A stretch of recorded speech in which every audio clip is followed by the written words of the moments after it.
नमस्कार, स्वागत है आप सभी का राज्यसभा टीवी में। मैं हूं आपके साथ प्रीति। आइए सुबह 9 बजे के बुलेटिन की शुरुआत हेडलाइंस के साथ करते हैं। शीतकालीन सत्र के बाकी 3 दिनों में 6 विधेयक पारित होने की संभावना। राज्यसभा में SC/ST बिल पर हो सकती है चर्चा। सरकार के विपक्ष से सहयोग की अपील। केजरीवाल और दूसरे आप नेताओं पर मानहानि का मुकदमा करेंगे अरुण जेटली। DDCA ने कीर्ति आजाद के आरोपों को किया खारिज। जांच आयोग बनाएगी दिल्ली सरकार। 5 राज्यों में बीजेपी के खिलाफ महागठबंधन बनाने की तैयारी। JDU की राष्ट्रीय कार्यकारिणी में प्रस्ताव पारित। असम में कांग्रेस को AJP और AIUDF से गठबंधन की नसीहत। रिहा हुआ निर्भया गैंगरेप मामले का नाबालिग दोषी। रिहाई के खिलाफ सुप्रीम कोर्ट में आज सुनवाई। विरोध प्रदर्शन तेज। नेपाल में मधेसी आंदोलनकारियों पर पुलिस की फायरिंग में छात्र की मौत। प्रधानमंत्री ओली ने बुलाई आपात बैठक। नाकेबंदी पर कमल थापा की विदेश मंत्री सुषमा स्वराज से बात। संसद के शीतकालीन सत्र के आखिरी हफ्ते में अब 3 दिन बचे हैं। पूरे सत्र के दौरान अलग अलग मुद्दों पर गतिरोध के बाद शुक्रवार को सर्वदलीय बैठक में इन 3 दिनों के दौरान 6 बिलों को पारित कराने पर सहमति बनी थी। केंद्रीय संसदीय कार्य मंत्री एम वेंकैया नायडू ने संसद को सुचारू रूप से चलाने में विपक्ष के सहयोग की उम्मीद जताई है।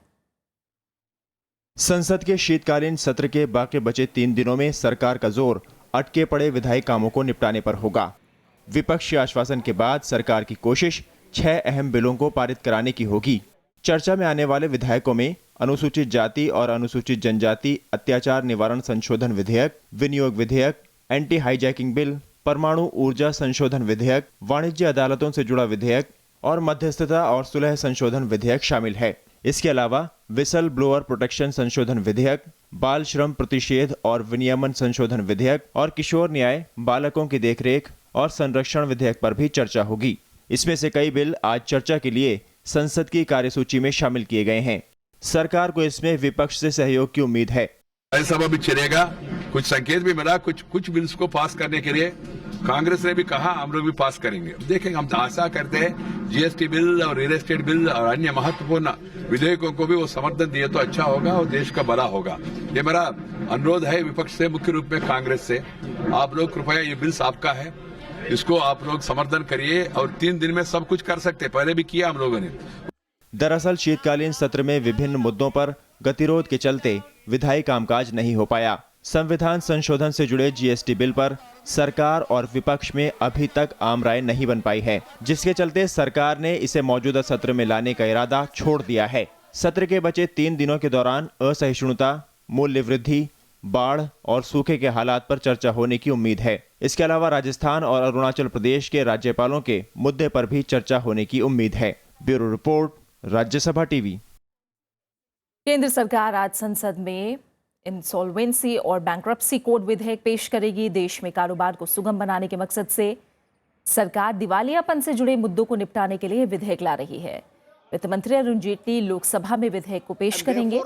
विधेयक में वित्तीय संकट की स्थिति में किसी कंपनी के दिवालिया होने के मामले को 180 दिनों के भीतर निपटाने का प्रस्ताव है। इसके अलावा संकटग्रस्त कंपनी को समय रहते उबारने का भी प्रावधान किया गया है। कारोबारी सुगमता और आर्थिक गतिविधियों में तेजी लाने के मकसद से सरकार ने पूर्व विधि सचिव TK विश्वनाथन की अध्यक्षता में समिति का गठन किया था। समिति ने पिछले महीने आधुनिक दिवालियापन से जुड़ा कानून बनाने का सुझाव दिया था। प्रधानमंत्री नरेंद्र मोदी ने पुलिस अधिकारियों से कामकाज में और ज्यादा कुशलता लाने के लिए अत्याधुनिक तकनीकों के इस्तेमाल पर जोर दिया है। कच्छ का रण के डोरडो में पुलिस महानिदेशकों और महानिरीक्षकों के 3 दिन के सम्मेलन के समापन सत्र को संबोधित करते हुए प्रधानमंत्री ने ये बात कही। उन्होंने कहा कि साइबर सुरक्षा, डिजिटल तकनीक और सोशल मीडिया ऐसे नए क्षेत्र हैं जिन पर सुरक्षा बलों को ध्यान केंद्रित करना चाहिए। प्रधानमंत्री ने जोर देकर कहा कि पुलिसिंग में संवेदनशीलता महत्वपूर्ण तत्व है और नागरिकों के प्रति संवेदनशीलता के लिए पुलिस को लचीलापन अपनाना चाहिए। उन्होंने अंतरराज्य सीमा पर पड़ोसी जिलों के पुलिस बलों के आपसी संवाद पर भी जोर दिया। सम्मेलन में खासतौर से आतंकवाद और आतंकी संगठन IS के खतरे से निपटने पर चर्चा हुई। इस मौके पर गृह मंत्री राजनाथ सिंह और गृह राज्य मंत्री किरेन रिजिजू और हरिभाई चौधरी भी मौजूद थे। डीडीसीए में वित्तीय गड़बड़ी का मामला अब कोर्ट की चौखट तक पहुंच गया है। वित्त मंत्री अरुण जेटली इस मामले में उन पर आरोप लगाने वालों के खिलाफ दीवानी और आपराधिक मानहानि का केस करेंगे। इसमें दिल्ली के मुख्यमंत्री अरविंद केजरीवाल और आम आदमी पार्टी के 5 नेताओं के नाम शामिल हैं। अरुण जेटली, अरविंद केजरीवाल, कुमार विश्वास, आशुतोष, संजय सिंह, राघव चड्ढा और दीपक वाजपेयी के खिलाफ दिल्ली हाईकोर्ट में मानहानि का दीवानी मुकदमा दायर करेंगे। साथ ही पटियाला हाउस कोर्ट में मानहानि का आपराधिक मुकदमा दायर करेंगे। वहीं आम आदमी पार्टी ने डीडीसीए मामले में अरुण जेटली के खिलाफ एफआईआर दर्ज कराने की बात कही है। दिल्ली सरकार ने डीडीसीए में वित्तीय गड़बड़ी समेत अनियमितताओं की जांच के लिए गोपाल सुब्रमण्यम की अध्यक्षता में जांच आयोग बनाने का फैसला किया है। अरविंद केजरीवाल और आम आदमी पार्टी के 5 नेता अरुण जेटली के खिलाफ डीडीसीए के मामलों को लेकर सार्वजनिक तौर पर आरोप लगा रहे हैं और केंद्रीय मंत्रिमंडल से उन्हें हटाने की मांग कर रहे हैं। वहीं अरुण जेटली आरोपों को खारिज कर चुके हैं। डीडीसीए ने एसोसिएशन पर लगे वित्तीय अनियमितताओं के आरोपों को खारिज किया है। उधर बीजेपी सांसद और पूर्व क्रिकेटर कीर्ति आजाद ने वीडियो जारी करके डीडीसीए में भ्रष्टाचार के आरोप लगाए। उन्होंने इस मामले में सीबीआई के साथ ईडी और डीआरआई के जांच की मांग की है। पूर्व क्रिकेटर और बीजेपी सांसद कीर्ति आजाद ने रविवार को दिल्ली में प्रेस कॉन्फ्रेंस की। उन्होंने दिल्ली डिस्ट्रिक्ट क्रिकेट एसोसिएशन पर फर्जी कंपनियों को करोड़ों रुपए का भुगतान करने का आरोप लगाया। उन्होंने इस मामले में वीडियो जारी किया और इसे आपराधिक मामला बताते हुए इसकी जांच की मांग की। भ्रष्टाचार हुआ है, अभी तक कहा गया कि फाइनेंशियल इरेगुलरिटीज है, क्रिमिनल एस्पेक्ट तो तभी होगा जो सीबीआई करेगी, लेकिन मेरा तो अनुरोध होगा कि इसके अंदर एनफोर्समेंट डायरेक्टरेट और डीआरआई लगनी चाहिए। कीर्ति आजाद के साथ इस मौके पर पूर्व क्रिकेटर बिशन सिंह बेदी और सुरेंद्र खन्ना भी मौजूद थे। उधर डीडीसीए ने भ्रष्टाचार के आरोपों को खारिज किया है। जितने भी स्टिंग ऑपरेशन करने के लिए उन लोगों ने दिखाए, जहां जहां भी गए, जिन बिलों का उन लोगों ने जिक्र किया, उन बिलों में से एक भी बिल डीडीसीए ने अपने अकाउंट्स के अंदर अकाउंट फॉर नहीं किया है। डीडीसीए ने आरोप लगाने वालों की मंशा पर सवाल उठाया और कहा कि दिल्ली सरकार की ओर से जांच आयोग बनाने का अधिकार नहीं है।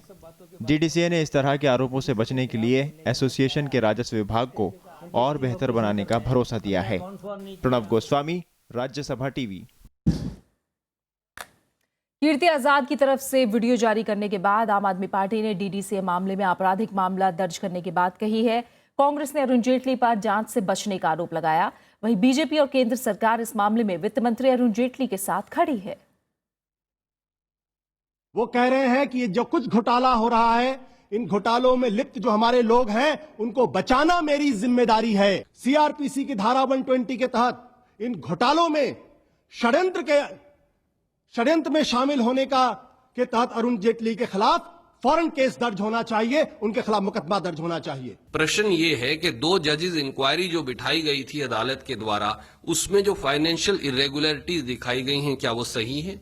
प्रश्न ये है कि दिल्ली सरकार द्वारा जो इंक्वायरी बिठाई गई थी, उसने जो भारी घोटाला पाया है, क्या वो सही है? और अगर ये सब सही है तो वित्त मंत्री जी किसी भी इंक्वायरी या जांच से क्यों घबरा रहे हैं? हमें अरुण जेटली जी की ईमानदारी, उनके प्रामाणिक जीवन, उनके पारदर्शी जीवन पर पूरा विश्वास है।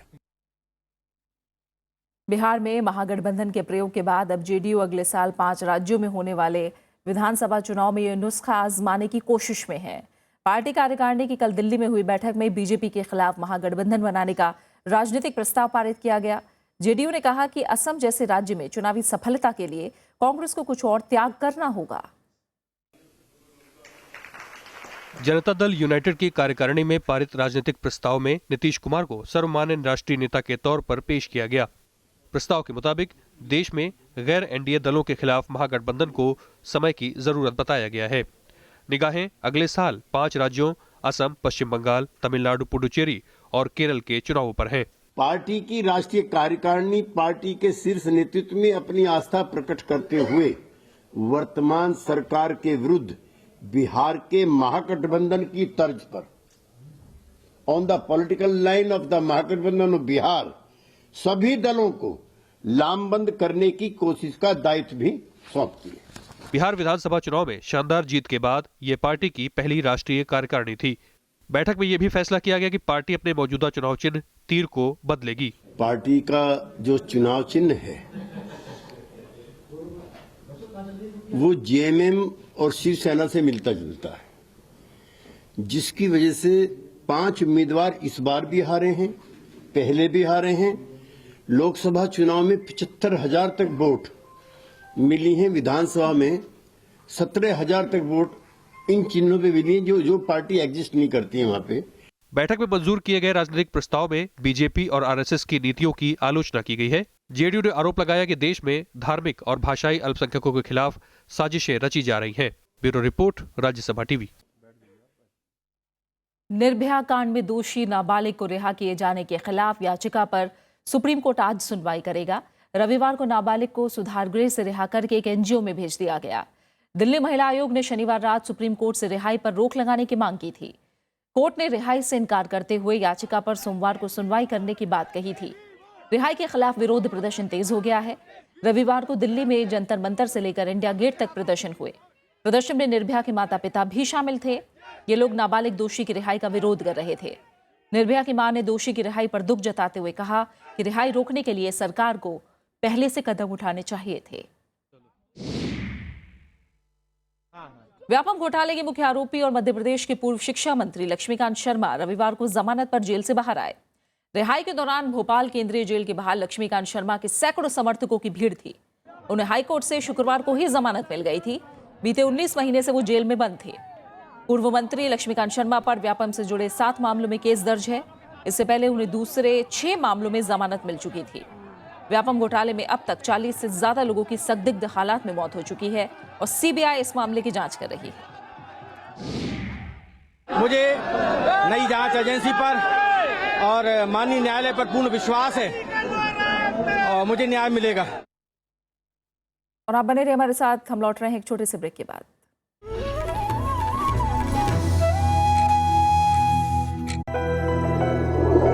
कला की दुनिया से जुड़े ताबिंदा सितारे,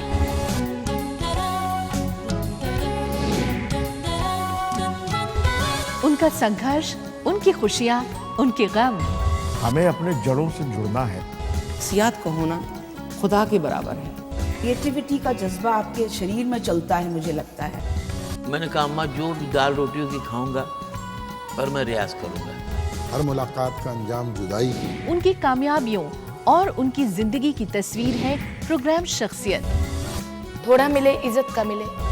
ये पूजा है, ये एक इबादत है। खाने के लिए भी सीखना पड़ता है। रास्ते पे पड़े हैं कीटाणु की तरह, लेकिन इंसेक्ट। मिलिए हर हफ्ते एक नई हस्ती से, सिर्फ राज्यसभा टीवी पर। राज्यसभा टीवी का ये बेहद खास प्रोग्राम है गुफ्तगू। नए चेहरे, बड़े बड़े नाम। नमस्कार, मैं हूँ संजय मिश्रा। मैं हूँ अमी मुल्लन। नमस्कार, मैं हूँ रुषि और मैं हूँ मानुषी। मैं हूँ कास्टिंग डायरेक्टर जोगी। मैं हूँ नंदिनी श्रीकांत। मैं हूँ नीरज केवल। मैं हूँ अमित त्रिवेदी। मैं हूँ पंडरी दादा। My heart is beating, keeps on repeating. I'm waiting for you. मैं हूँ वरुण ग्रोवर। मैं हूँ रजत कपूर। मुझसे मिलिए प्रोग्राम गुफ्तगू में। मुझसे मिलिए प्रोग्राम गुफ्तगू में। मुझसे मिलिए प्रोग्राम गुफ्तगू में। शुरू हो रहा है गुफ्तगू का नया सीजन, सिर्फ राज्यसभा टीवी पर। आजादी के बाद कैसे बदला परिवेश, कैसे बनी संसद, कैसे उठा देश। When the world sleeps, India will awake to life and freedom. कौन थे वो लोग जो दे गए हमको शानदार विरासत, लोकतंत्र की मजबूत इमारत। राज्यसभा टेलीविजन। राज्यसभा टेलीविजन के खास प्रोग्राम विरासत में आपका स्वागत है।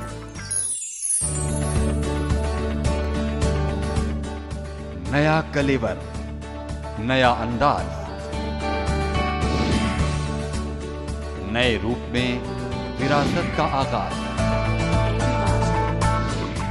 देखिए हर बार नया किरदार। उनकी नजर उनका शहर के बाद विरासत का इंद्रधनुषी संसार, सिर्फ राज्यसभा टीवी पर।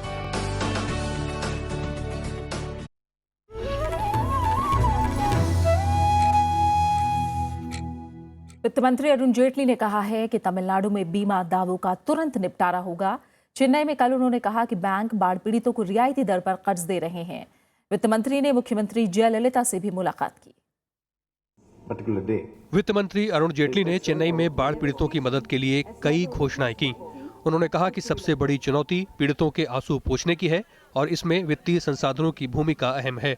वित्त मंत्री के मुताबिक सभी बीमा दावों का अगले 4 सप्ताह में निपटारा हो जाएगा। इसके लिए 176 केंद्र बनाए गए हैं। All claims must within days of receipt be expeditiously disposed of. And therefore all those who had the benefit of having insurance policies must immediately get what they are entitled to under the insurance policies. वित्त मंत्री ने मुख्यमंत्री जयललिता से मुलाकात कर बाढ़ राहत कामों पर चर्चा की। उन्होंने कहा कि बाढ़ पीड़ितों को आसान शर्तों पर कर्ज दिया जाएगा। Eventual target is that almost every legitimate claimant who applies for it should be entertained. The banks have a sufficient amount of fiscal space for that purpose. Tamil Nadu में बीते दिनों भारी बारिश से काफी नुकसान हुआ है। बारिश से कम 347 लोगों की मौत हो गई, जबकि हजारों घरों को नुकसान पहुंचा है। Bureau report, Rajya Sabha TV. मौसम की बर्फबारी और शीतलहर के चलते उत्तर भारत के कई इलाकों में पारा शून्य से नीचे पहुंच गया है। कड़ाके की ठंड ने लोगों को ठिठुरने पर मजबूर कर दिया है। वहीं धुंध के चलते ट्रेन वाहनों और उड़ानों की आवाजाही पर भी खासा असर पड़ा है। बर्फबारी, शीतलहर और कोहरा, पूरा उत्तर भारत इस वक्त भीषण ठंड की चपेट में है। जम्मू कश्मीर में श्रीनगर की डल झील जम गई है। सोमवार से चिल्लई कलां की शुरुआत भी हो गई है। इन 40 दिनों तक घाटी में कड़ाके की ठंड पड़ती है। वहीं हिमाचल प्रदेश और उत्तराखंड के पहाड़ी इलाकों में बर्फबारी ने लोगों की मुश्किलें बढ़ा दी हैं। धर्मशाला में बहुत ज्यादा ठंड है। पहाड़ी इलाकों में हो रही बर्फबारी ने मैदानी इलाकों में ठंड बढ़ा दी है। राजस्थान के हिल स्टेशन माउंट आबू में पारा जमाव बिंदु से नीचे चला गया है। वहीं दिल्ली समेत हरियाणा, पंजाब, उत्तर प्रदेश में सर्द हवाएं चल रही हैं। ठंड से बचने के लिए लोग अलाव का सहारा ले रहे हैं। सर्दी जो है इस बार बहुत ही कड़ाके की सर्दी पड़ रही है। अभी सुबह के तकरीबन 9 साढ़े 9 का टाइम हुआ है, तो मैं भी यहाँ से आ रहा था कई बार। तो यहाँ पे आपने देखा होगा कि यहाँ पे जो चाय की दुकानें हैं, सभी लोग जो हैं एक तरतीब में वहाँ पे खड़े हैं, चाय का इंतजार कर रहे हैं। सर्दी बहुत है। कोहरे के चलते रेल, सड़क और हवाई यातायात पर बुरा असर पड़ा है। धुंध की वजह से कई ट्रेनें और उड़ानें रद्द करनी पड़ी हैं। वहीं कई ट्रेनें देरी से चल रही हैं, जिसके चलते लोगों को घंटों लंबा इंतजार करना पड़ रहा है। देखो, ऐसे परेशानी तो सर्दियों में धुंध तो होती है, पर लेकिन ये रेलवेज को भी मालूम है। ट्रेन में लेट होने का कोई ज्यादा पर्पस होना नहीं चाहिए। और सेकेंडली उनको ये करना चाहिए कि अगर लेट हो रही है तो पैसेंजर्स को ईमेल से या SMS से बता देना चाहिए। मौसम विभाग के मुताबिक अगले कुछ दिनों तक ठंड से राहत नहीं मिलेगी। Bureau report, Rajya Sabha TV. कुछ अहम अंतर्राष्ट्रीय खबरों पर अब एक नजर। नेपाल सरकार से बातचीत नाकाम होने के बाद मधेसी दलों ने कल से नए सिरे से आंदोलन शुरू कर दिया है। इस दौरान नेपाल के दक्षिणी हिस्से के राउताहाट जिले के गौर इलाके में पुलिस फायरिंग में कल 10वीं कक्षा के एक छात्र की मौत हो गई।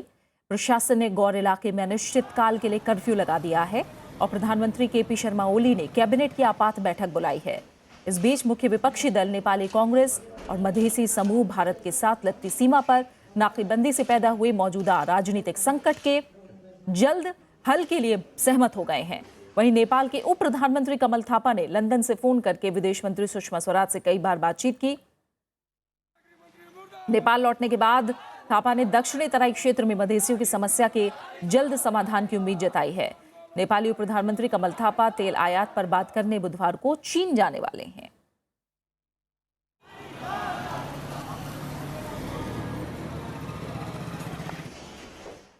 सऊदी अरब के दक्षिण पश्चिम सीमांत शहर नाजरान में हुए हमले में 2 भारतीयों समेत 3 लोगों की मौत हो गई। यह हमला हिंसाग्रस्त यमन से मिसाइल के जरिए किया गया। जेद्दा में भारतीय महावाणिज्य ने भारतीयों के मारे जाने की पुष्टि की है। मरने वाले दोनों भारतीय तमिलनाडु के थे। इस साल सऊदी में ये तीसरी घटना है जिसमें भारतीय नागरिक मारे गए हैं। सितंबर में सऊदी अरब के जिजान क्षेत्र में यमन से हुए हमले में एक भारतीय की मौत हो गई थी।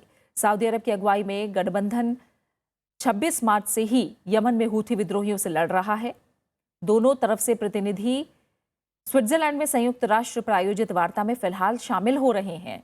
संयुक्त राष्ट्र के मुताबिक मार्च से यमन में विद्रोहियों के साथ संघर्ष में अब तक 5,800 लोगों की मौत हो चुकी है।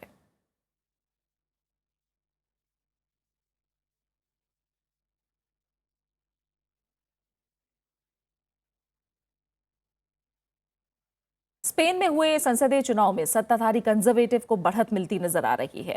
हालांकि किसी भी पार्टी को स्पष्ट बहुमत मिलता नहीं दिख रहा है। कंजर्वेटिव पार्टी को 350 में से 114 से 124 सीटें मिलने की उम्मीद है, जबकि स्पष्ट बहुमत के लिए 176 सीटें हासिल करना जरूरी है। वहीं सोशलिस्ट पार्टी को 79 से 85 सीटें मिलने की संभावना जताई जा रही है।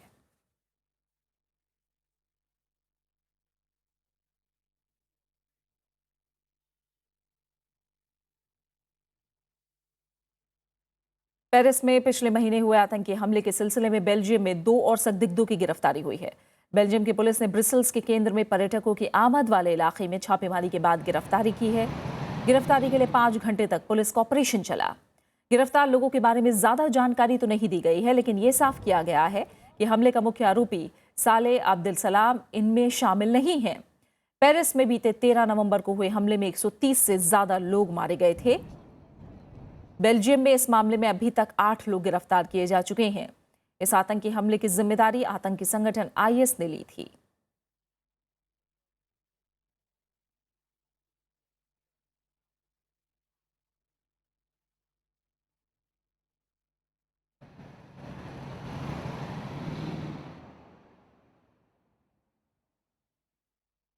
सीरिया के उत्तर पूर्वी इदलिब शहर में हवाई हमलों में 40 से ज्यादा लोग मारे गए हैं और 100 से ज्यादा लोग जख्मी हुए हैं। स्थानीय लोगों और Syrian observatory for human rights के मुताबिक ये हमले रूसी लड़ाकू विमानों ने किए। इदलिब प्रांत में बाजार, रिहायशी इलाके और आधिकारिक इमारतों को निशाना बनाकर किए गए इन हमलों में मरने वालों का आंकड़ा बढ़ सकता है। हालांकि रूस ने हमलों की पुष्टि नहीं की है। रूस ने सीरिया में IS के खिलाफ 30 सितंबर से हवाई हमले शुरू किए हैं। IS ने साल की शुरुआत में ही इदलिब शहर पर कब्जा किया था। रक्का शहर पर IS के कब्जे के बाद इदलिब दूसरा प्रांतीय केंद्र है जो आतंकियों के कब्जे में है। इस बीच IS के खिलाफ अभियान में तालमेल को लेकर फ्रांस के रक्षा मंत्री आज मॉस्को में रूसी अधिकारियों से मुलाकात करने वाले हैं।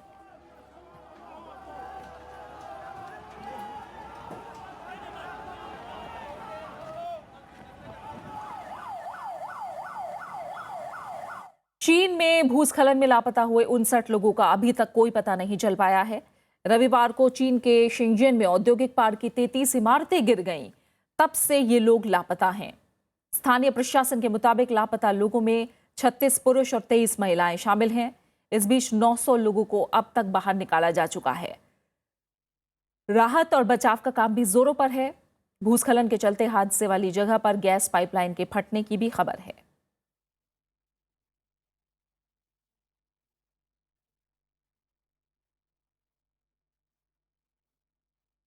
मध्य इंडोनेशिया में कल खराब मौसम के चलते यात्री नौका ऊंची लहरों में फंस गई, जिसमें 2 लोगों की मौत हुई है जबकि 23 लोगों को बचा लिया गया। इस हादसे में कई लोग अभी भी लापता बताए जा रहे हैं। दक्षिण सुलावेसी की प्रांतीय राजधानी मक्कासर में खोज और बचाव का काम जारी है। फाइबर से बनी इस नौका में 110 यात्री और चालक दल के 12 सदस्य सवार थे, जो खराब मौसम के कारण 3 मीटर से भी ज्यादा ऊंची लहरों की चपेट में आ गए थे।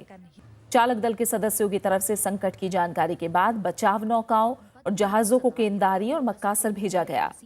यात्रियों में 14 बच्चे भी शामिल थे।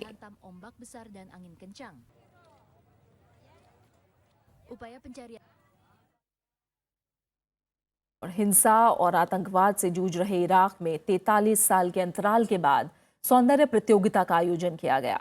1972 के बाद ये पहली बार प्रतियोगिता हुई है जो बेहद सुरक्षा के बीच राजधानी बगदाद में आयोजित हुई, जिसमें 23 साल की तमार जॉर्जियन को मिस इराक चुना गया। आयोजकों के मुताबिक इस प्रतियोगिता का आयोजन ये दिखाने के लिए किया गया कि इराक में हिंसा के अलावा संस्कृति और कला को भी जगह मिल सकती है।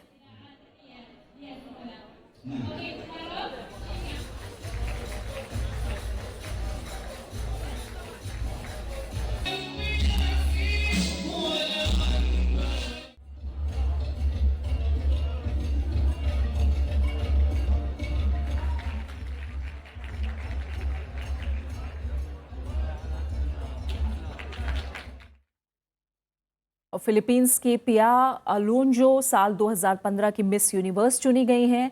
अमेरिका के लॉस वेगस शहर में हुए 64वें मिस यूनिवर्स ब्यूटी पेजेंट में उन्होंने ये ताज हासिल किया।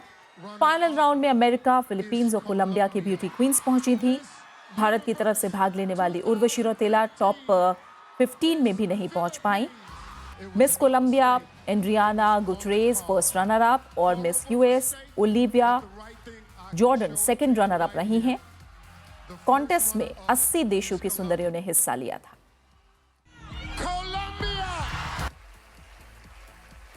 The first runner-up is Colombia. Miss Universe 2015 is Philippines. It was my mistake. It was on the card. Horrible mistake, but the right thing, I can show it to you right here. हाँ, वहाँ कुछ गलती हुई थी compare की तरफ से, जिसने पहले गलत नाम अनाउंस किया और उसके बाद ये सुधार किया गया था। आइए इसी के साथ फिलहाल इस बुलेटिन में इतना ही और जाते जाते एक नजर हेडलाइंस पर। शीतकालीन सत्र के बाकी 3 दिनों में 6 विधेयक पारित होने की संभावना। राज्यसभा में SC/ST बिल पर हो सकती है चर्चा। सरकार की विपक्ष से सहयोग की अपील। केजरीवाल और दूसरे आप नेताओं पर मानहानि का मुकदमा करेंगे अरुण जेटली। DDCA ने कीर्ति आजाद के आरोपों को किया खारिज। जांच आयोग बनाएगी दिल्ली सरकार।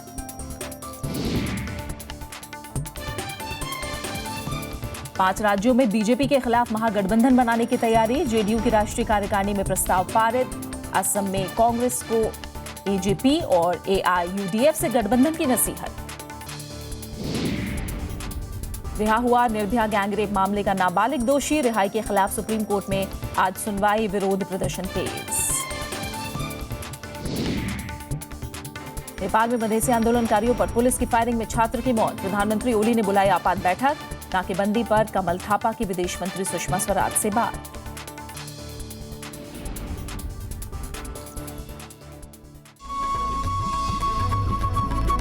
अरे उसने बोला है